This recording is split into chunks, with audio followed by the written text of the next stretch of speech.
नमस्कार दोस्तों, आपका स्वागत है स्टोरीज़ वर्ल्ड इस यूट्यूब चैनल पर। मेरा नाम लोकेश है और आप सुन रहे हैं हिंदी पॉडकास्ट मेरे यानी लोकेश के साथ। तो हमने पिछले पार्ट में देखा था कि कपिल और हर्षित जिस घर में शिफ्ट हुए थे उसमें कुछ ऐसे इंसिडेंट्स हुए थे जिन्होंने उन दोनों को कहीं ना कहीं डरा दिया था। अब उनके साथ ऐसा क्या हुआ उसके बारे में जानने के लिए आपको इसका पहला पार्ट सुनना पड़ेगा। तो पहला पार्ट सुनने के लिए आप डिस्क्रिप्शन में दिए गए लिंक पर क्लिक कर सकते हैं, जहां से आप सीधे पहले पार्ट पर जा सकते हैं। शुरू करते हैं दूसरा पार्ट कहानी का।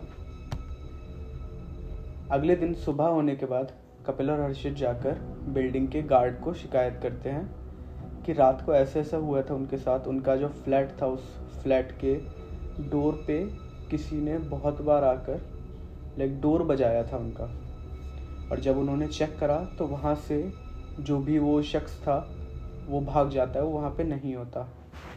इस बात को सुनकर जो गार्ड था वो थोड़ा सा घबरा जाता है, मानो उसे पहले से मालूम हो कि जो भी हो रहा है वहाँ पे वो क्यों और किस वजह से हो रहा है। लेकिन फिर भी वो कपिल और हर्षित को दिलासा देता है कि शायद आपका वहम होगा, लेकिन क्योंकि रात में भला कौन ही आएगा ऐसे इस तरीके से दरवाज़ा खटखटाने के लिए।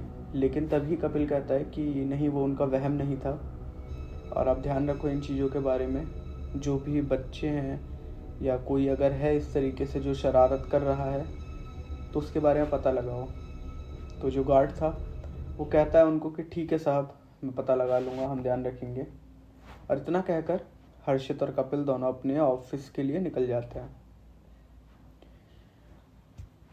आज इन लोगों ने गार्ड को बताया था और अगले दिन कपिल को अपने गांव जाना होता है 2 दिनों के लिए। एक्चुअली बात यह होती है कि कपिल के जो फादर होते हैं उनकी तबीयत थोड़ी ठीक नहीं होती, तो उसकी वजह से उनकी मदर का कॉल आया होता है, कपिल की मदर का, और उन्होंने उसे बुलाया है घर पर। तो इसी की वजह से कपिल 2 दिन की छुट्टी लेकर अपने गांव के लिए निकल जाता है। बट जाने से पहले वो हर्षित को साथ चलने के लिए कहता है, क्योंकि कपिल नहीं चाहता था कि हर्षित उस घर में अकेला रुके, क्योंकि एक रात पहले ही उन लोगों ने कुछ ऐसा वहाँ पर महसूस किया था जिसकी वजह से वो उसको अकेले नहीं रहने देना चाहता था, कपिल हर्षित को। मगर हर्षित उसको मना कर देता है और वो कहता है कि वो अपना ध्यान रख लेगा, वो चिंता ना करे, वो जाकर अपने फादर की जो हेल्थ है उसमें ध्यान करे, उसको डॉक्टर को दिखाए उन्हें, और वो उन चीज़ों की तरफ ध्यान दे। कपिल चला जाता है अपने गांव के लिए, और रात में हर्षित ऑफिस से घर आता है। आज हर्षित जो था वो थोड़ा जल्दी आ गया था ऑफिस से। रात को करीब 10 बजे के आसपास हर्षित ऑफिस से आता है अपने घर, और घर आने के बाद थोड़ा सा फ्रेश होता है। वो फ्रेश होने के बाद वो अपना लैपटॉप लेता है और काम करने लग जाता है। अब शायद मैंने ये चीज़ आपको पहले नहीं बताई कि हर्षित को स्मोकिंग करने की आदत होती है।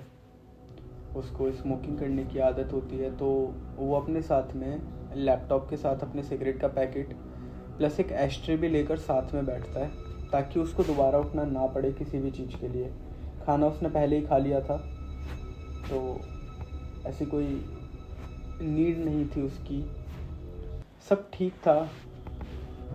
उसने काम करा, और काम करने के बाद वो सोने के लिए लेट जाता है। लेटे हुए हर्षित को अभी कुछ ही मिनट हुए थे, और तभी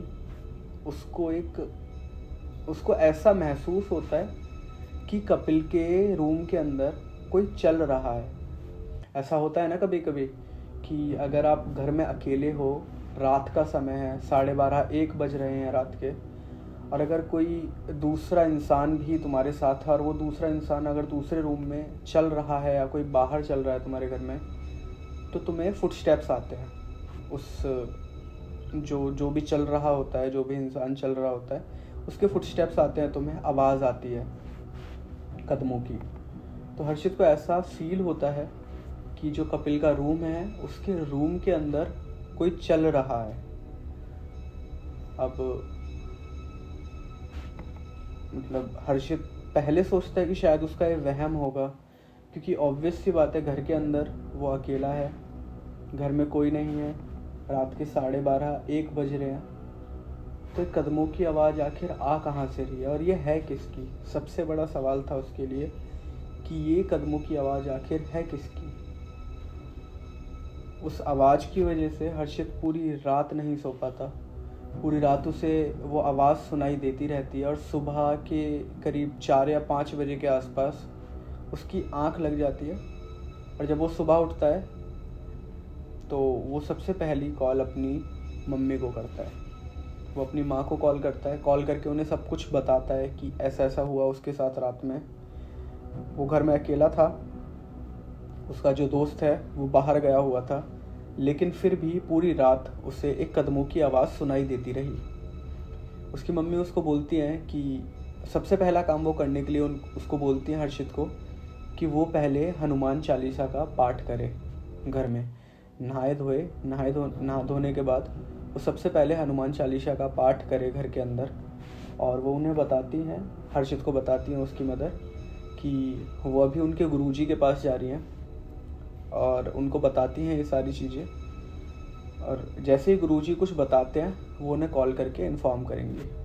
इतना बोलकर कॉल डिस्कनेक्ट हो जाता है। बस, तो ये था स्टोरी का सेकंड पार्ट। होप आपको पसंद आया होगा। अगर आपको पसंद आया स्टोरी का सेकंड पार्ट तो प्लीज़ इसे लाइक करें, शेयर करें, और अगर आप नए हैं इस चैनल पर तो चैनल को सब्सक्राइब करें।